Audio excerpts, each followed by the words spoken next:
और अब बात करेंगे एक और इंतखाबी रियासत गोवा की। गोवा की 40 सीटों पर 301 उम्मीदवार मैदान में हैं और कुल मिलाकर 11 लाख से ज्यादा वोटर वोट डालने वाले हैं।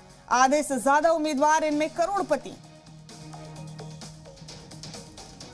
बड़ा अपडेट आपको दे रहे हैं। गोवा की 40 सीटों पर 301 उम्मीदवार मैदान में है। तमाम पार्टियों ने यहां भी पूरी ताकत झोंकी है। तशहीर में 11 लाख से ज्यादा वोटर्स वोट डालेंगे। सभी 40 सीटों पर आज गोवा में इंतखाब मुकम्मल हो जाएगा। ये बड़ा अपडेट इस वक्त आप अपने टीवी स्क्रीन पर देख रहे हैं।